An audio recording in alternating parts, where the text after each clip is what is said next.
Welcome to the Hang Time Podcast. I'm your host, Sekou Smith, here in the Orlando bubble on the NBA campus here at Walt Disney World. And joining me today is reporter extraordinaire, sideline ace, Allie LaForce of TNT, who's going to be locked in on the Western Conference Finals here in the bubble.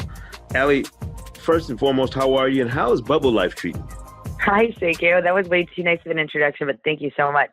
Bubble life is a once-in-a-lifetime historic experience that I am trying to channel my inner positivity when speaking about.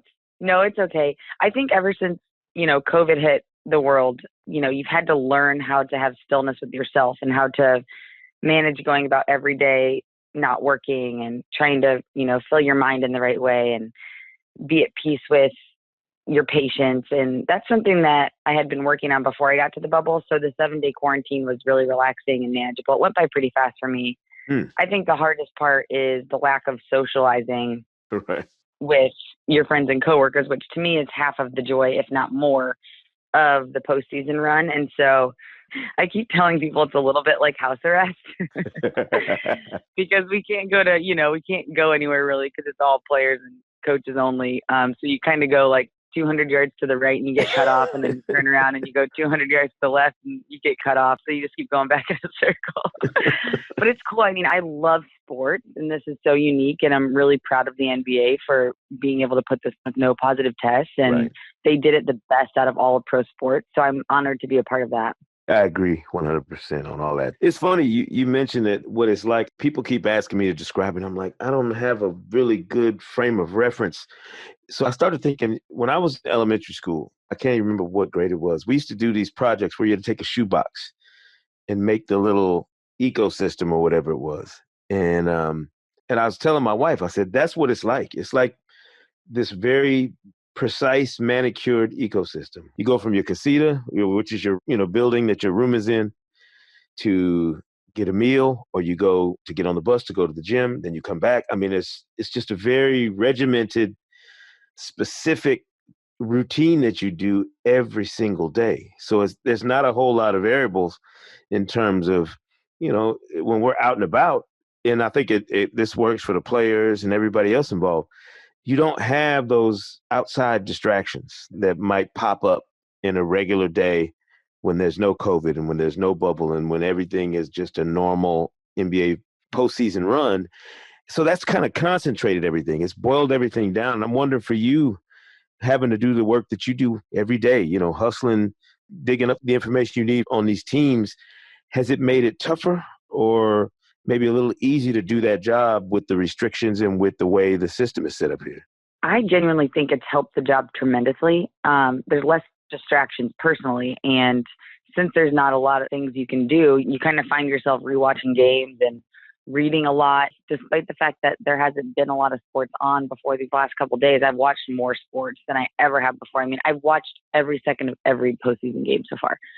And if I was at home running around, that wouldn't have been the case. It would have been a lot of rewatching highlights and reading and phone calls. But also, there isn't this massive rush of media where you feel like herded cattle trying to get one question in or trying to, talk to a player for 8 seconds. It's really wonderful to have a relaxed environment. Everyone's kind of just in their workout sweatpants and super comfortable, and everybody's in the same boat in terms of what we're all going through. So I feel like the conversations with the players and the coaches have been really genuine and intimate and longer than normal. So I feel like the quality of information I'm getting is better, and I'm dedicating more time to the sport, which is great. Gotcha. We've been talking since last summer, basically, about a Clippers-Lakers Western Conference Finals. And then in the fourth quarters of the last 2 games of the Clippers-Nuggets series, the Nuggets have decided they're not big fans of that notion that they should just get out the way and let the Clippers have their rightful place in the Western Conference Finals.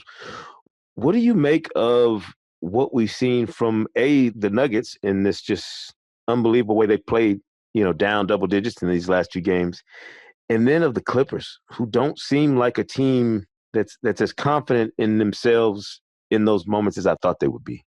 That series has been super interesting to watch, and I am loving the whole vibe from the Denver Nuggets. I mean, I love that Jamal Murray said, we think it's cute that you guys think we're just the Cinderella team. He's like, you've counted us out, and everyone said, coach said the same thing. Michael Porter Jr. echoed the same thing. They clearly have a chip on their shoulder for people considering them the underdog. And I think people fall victim to that because they were down by such a large deficit, and then they were also down in the series. And they've been in so many game sevens. I mean, 3 consecutive game sevens in their recent postseason history is wild. And they see it as, no, we've been the 2 seed in the West, which we consider the toughest conference in the NBA for the greater part of the last 2 seasons, and we don't get the respect that we deserve. And it's a fair argument. What I like about the way they're playing basketball, it is such great team basketball. There's so many different options out of their offense that I love. I mean, obviously the Murray Joker ball screen is so hard to defend for any team. I consider the Clippers a great defensive team, and I think they did a good job on the ball screen. I think it was like the back screen action, the action down the baseline, the third and the fourth rotations that were a little bit late in game 6. And I think they have to clean some of that up. But also they didn't score over 100. I mean, they have to figure some things out offensively too. And I put that pressure on Kawhi. I do. He's a champion. I know that he's come a long way in his leadership role. And he puts on a show and an amazing stat line every night for sure. But that's where, I hope he can continue to grow in his leadership, even with his new team, and lead them offensively like we know he can. You get a chance throughout the course of an NBA season to be up close and see teams in a completely different light than most people. Have you noticed the evolution of some of these guys in the last couple of years, Kawhi and some of these different players you've come across? Do you notice the significant growth just in how they operate as well as how they play, but just how they carry themselves and how, as you mentioned, that leadership component, or when a guy goes from one situation to one that's maybe more high profile or more magnified? Do you notice that in players when you're traveling around doing your sideline work for TNT? Yeah, I do a lot. With Kawhi specifically, though, it's hard to see anything with him. I mean, he's so reserved and he's in such a business mindset, which I respect about him. But talking to Doc Rivers, he is blown away by how quickly he became vocal. And when he first got there, he wasn't very vocal. But then he would be on the court, just not off the court. And then midway through the season, when I got to cover the Clippers again, Doc said he won't stop talking in shoot-arounds. I mean, he's just, yap. And that cracks me up because I just can't even picture it. When you see him, you can barely get him to say hello, Right. And I do think that he is more vocal than he shows the public. And I think that's great to see, especially because it's his first year in LA.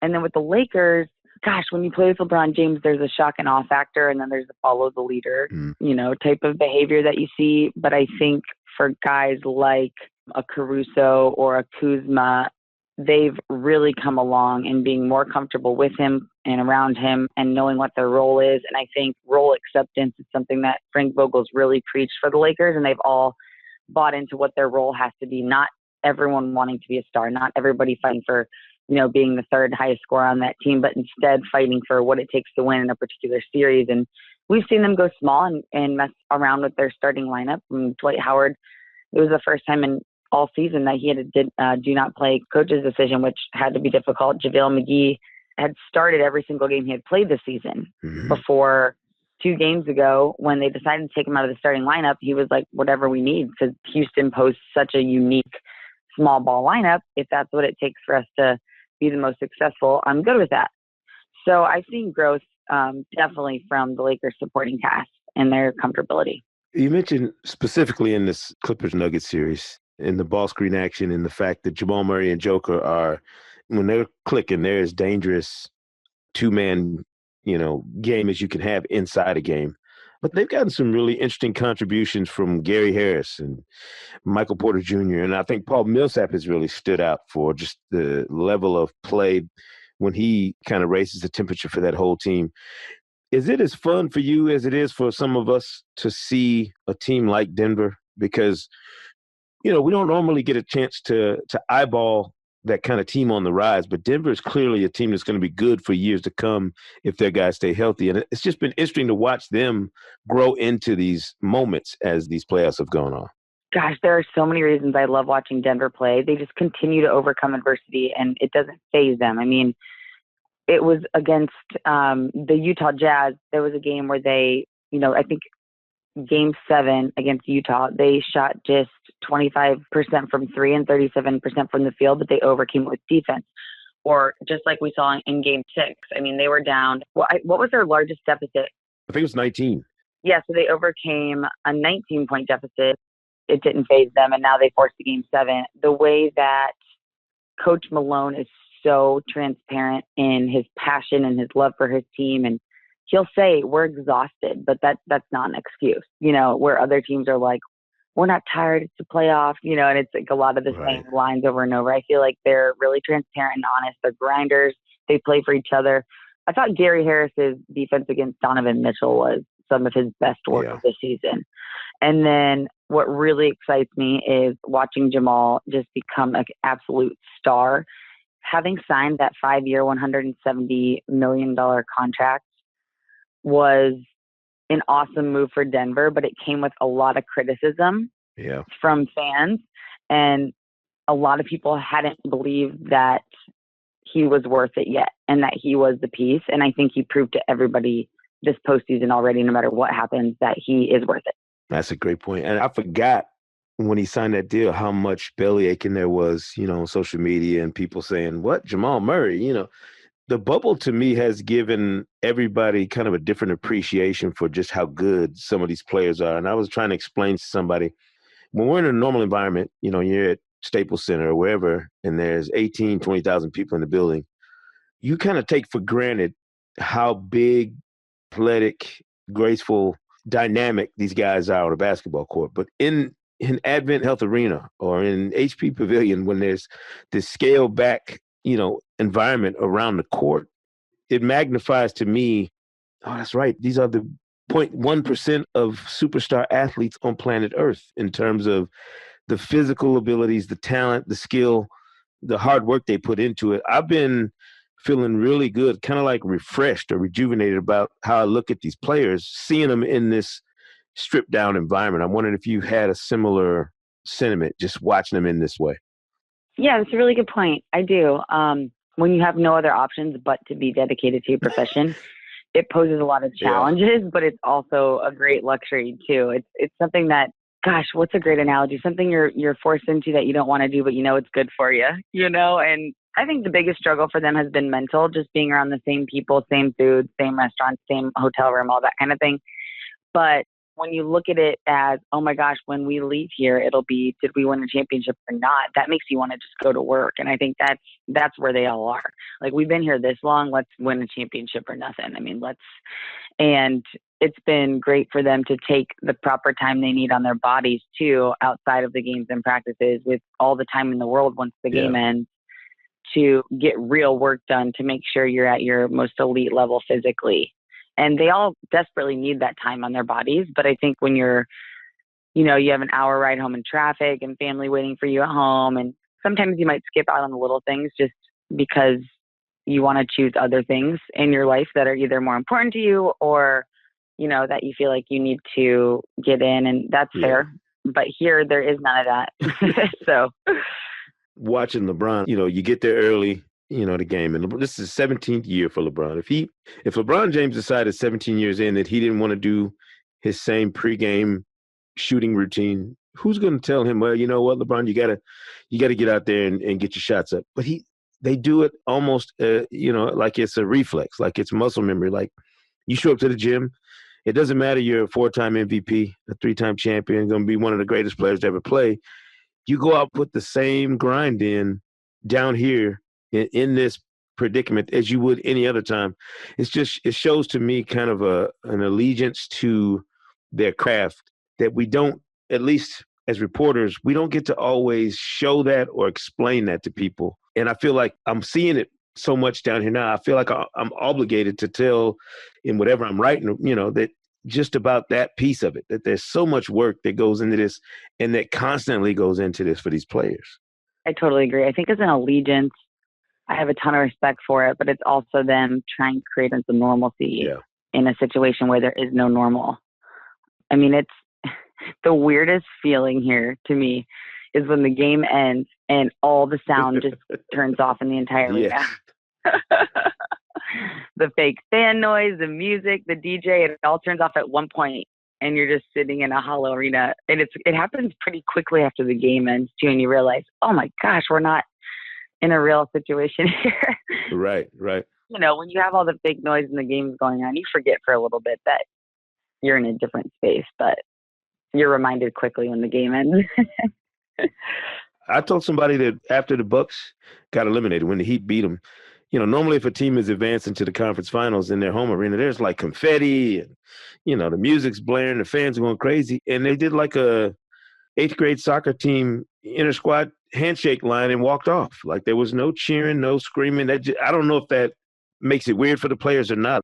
We're going to see a conference finals and then a finals, Allie, where somebody gets the Larry O'Brien trophy on that court. It'll be the first time I've ever seen them get it without the line, you know, the rope around the court to keep fans from. I mean, it's just going to be a very strange. I'm imagining it'll be a very strange and surreal environment when we get to the end of this thing.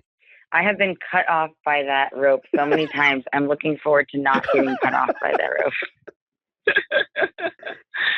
It's going to be so interesting. Well, look, I appreciate it, Allie. I know you were hustling today.